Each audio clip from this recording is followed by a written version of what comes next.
Imagine this: a vast, open ocean, a lone fishing boat, and a mysterious discovery that turns an ordinary day into an unforgettable nightmare. On what seemed like a typical sunlit day on the ocean, the gentle sway of the waves played a soothing melody. The air was salty, crisp, and carried the promise of a bountiful catch. A small fishing crew, seasoned by countless days at sea, scanned the horizon. That's when they spotted it. An unusually large yacht, its grandeur unmatched by anything they'd ever seen, drifting aimlessly as if abandoned by its crew. Excitement surged through the fishermen. Thoughts of treasure and tales of lost luxury yachts filled their minds. This could be a find of a lifetime, a story they'd tell for years. With hearts racing and curiosity piqued, they decided to approach the vessel, their boat slicing through the water with a newfound purpose. As they draw closer, a chilling silence takes over. What lies aboard this ghostly yacht? With hearts racing and minds buzzing with curiosity, the crew boards the seemingly abandoned yacht.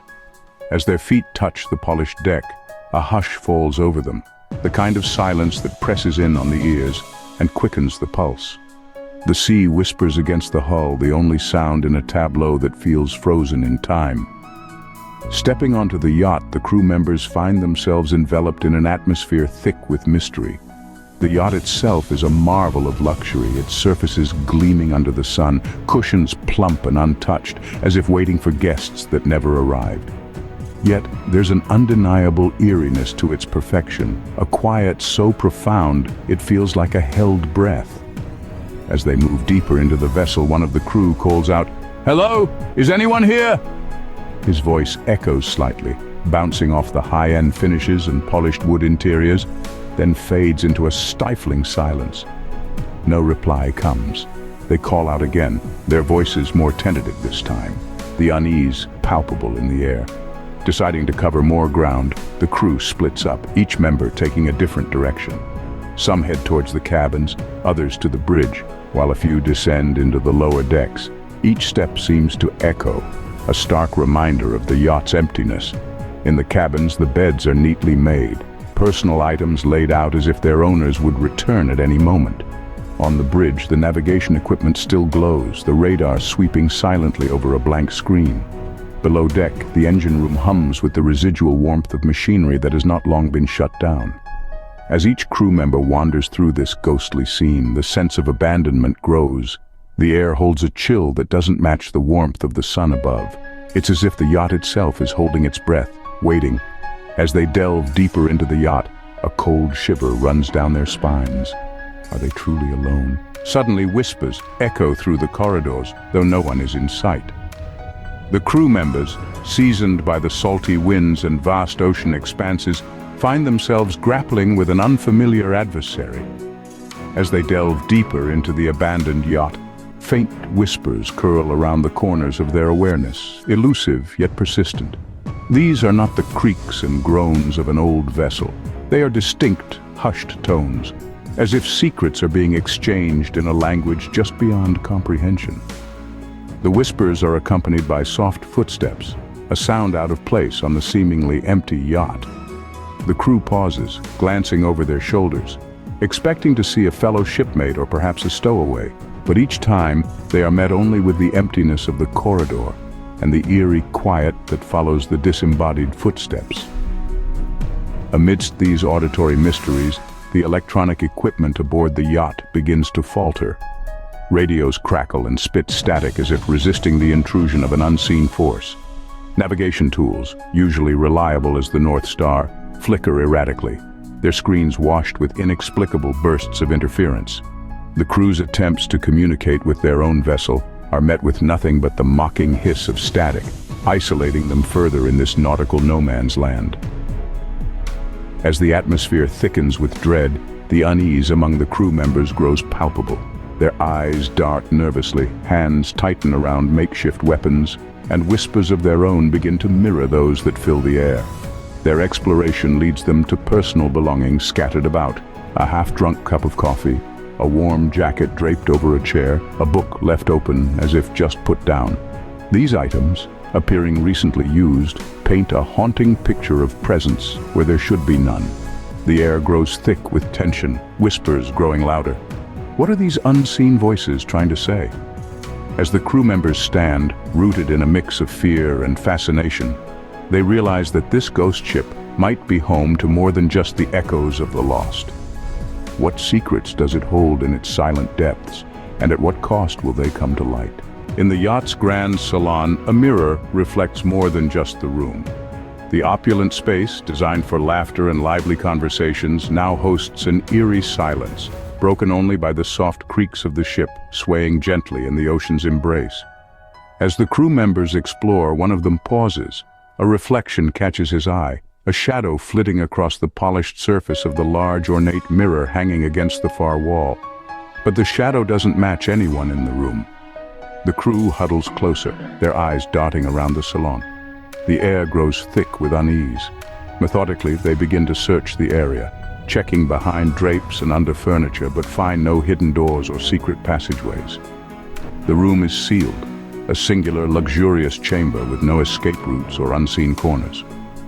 Suddenly, the temperature plummets, sending a shiver down their spines. A chill sweeps through the salon, as if the sea itself had seeped in through the walls. Then, almost as if orchestrated by an unseen conductor, the lights begin to flicker. They dim to a low hum, casting long, twisted shadows across the room, shadows that seem almost alive, writhing in the corners of their eyes. Turning back to the mirror, they notice something unsettling. Their reflections seem to lag, moving with a slow, dreamlike quality.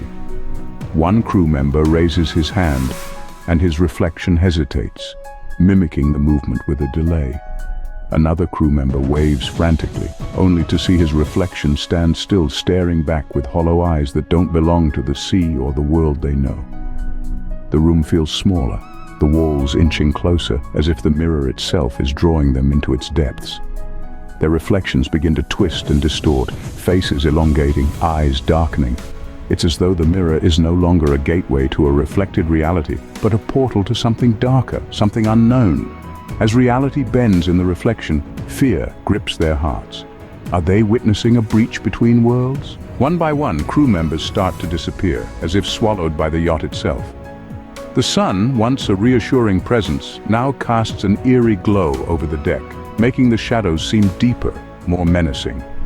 Each member who dares to follow the faint whispers or investigate the strange sightings on this ghostly vessel does not return. In the dim corridors, the sound of footsteps echoes, suggesting presence where there is none. The remaining crew members, their faces etched with fear, attempt to regroup. They call out names into the emptiness, their voices bouncing off the cold metal walls, only to be met with silence. One suggests they split up to cover more ground, but the idea is quickly dismissed. There's a palpable fear that to separate could mean to vanish. As they move together, the reality of their situation sinks in deeper. Their radios crackle with static, then fall silent, severing their last hope of calling for help. The isolation is palpable, as tangible as the walls that seem to creep closer with every passing moment. They check their phones, their GPS, but each screen flickers and dies in a chorus of technological defeat. Panic begins to claw at their resolve. The corridors of the yacht twist and turn, a labyrinth designed to confuse and confine. Every shadow could be a friend or an ominous portent, every creak of the ship's hull a prelude to another disappearance. They find themselves whispering, afraid to speak too loudly, as though the yacht might hear them. The air grows colder, the atmosphere thicker. It's as if the very air they breathe is laced with dread. They come across personal items of the missing. A watch, a book, a pair of glasses, each item silently screaming the absence of its owner. The realization dawns heavy. They might never leave. The yacht might claim them, one by one, into its mysterious hold. With each disappearance, hope fades. Will they uncover the truth, or will they vanish into the abyss? Back on the fishing boat, only silence remains. As we retreat from the ghostly yacht, the atmosphere aboard the vessel is palpably different. What was once filled with the lively chatter of the crew is now a hollow echo chamber, resonating with the eerie quiet of abandonment. Scattered about the deck are the personal effects of the crew. half-drunk cups of coffee, a tattered novel turned face down, a lonely fishing rod swaying gently with the waves. These items, once touched by living hands, now seem almost fossilized, untouched and frozen in time. In the distance, the yacht, a spectral entity in itself, drifts further into the foggy embrace of the ocean. It moves as if guided by an unseen force, leaving behind a wake that seems to erase itself, as if the sea refuses to acknowledge the yacht's existence. The ocean, vast and secretive, swallows up any trace of the night's supernatural events. The sea keeps its secrets, but for how long? What happened to the crew of the fishing boat, and who will the yacht claim next?